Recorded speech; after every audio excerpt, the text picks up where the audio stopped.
So now it all comes down to story, the category where Baum failed epically last time. Has his storytelling improved? Well, the short answer is yes, it has. Of the 3 Oz novels, Ozma of Oz is easily the best. The plotline is coherent without getting bogged down in a bunch of detours and tangents, despite the fact that it even takes place in a different world. There is actual conflict and a legitimately dangerous antagonist, and it doesn't seem to pander to kids as much as the other 2.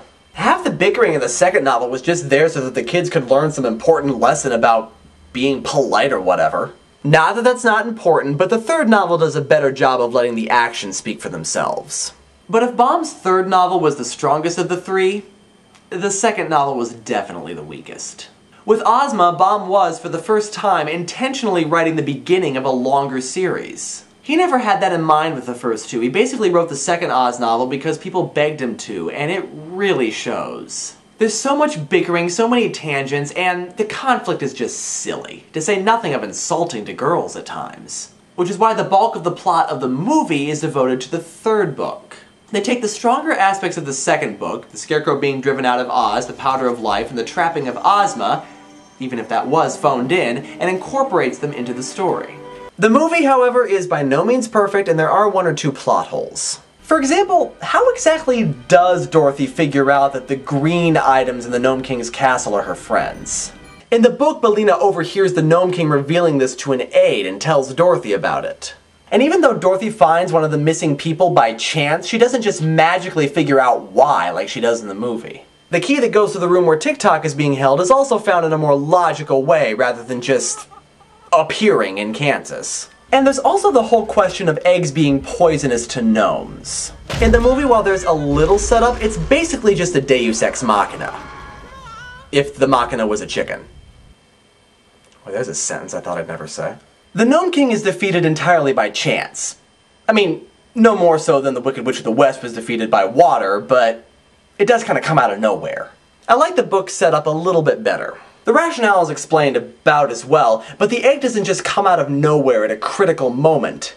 They acquire the information and use it, with the Scarecrow actually pelting the gnomes with eggs. Plus, there's an implication that eggs aren't actually poisonous to gnomes, the gnomes just think that they are, and so they're using their own fear against them, which is a lot more clever. For all that, though, the failings of the second book especially really do make the combined story of the movie better. In addition, there are some original aspects added to the movie that show that events from the first story, Gasp, had consequences. Because Dorothy lost the ruby slippers on her way back to Kansas, the Gnome King acquired them and can now command their power, which is how all this started in the first place. Dorothy's continued ramblings about Oz worry Aunt Em and Uncle Henry so much that they send her to a shock therapist to get her to forget them. And I also like that they had parallels between the Oz characters and the Kansas characters, just like in the original movie. And because this movie has elements both from the original book and the original movie in it, we're never quite sure whether or not Dorothy actually visited Oz, like she did in the book, or whether she just dreamt it, like she did in the movie. And by the end of Return to Oz, we're still not 100% sure. Overall, I really do like the way that the movie put the plot together.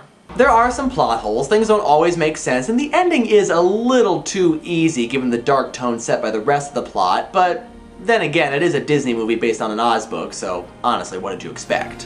While I commend Baum for showing vast improvement in his storytelling, I'm still partial to the stronger story depicted in the movie.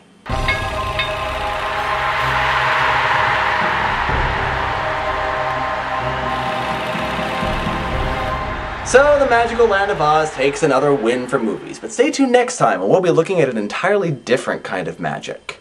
The darker side of magic, stage illusions, and science in Christopher Priest and Christopher Nolan's versions of The Prestige. What an unrealistic story. I mean, who in their right minds would actually believe that technology exists where you can clone yourself? I know, right? Anyway, see you next time.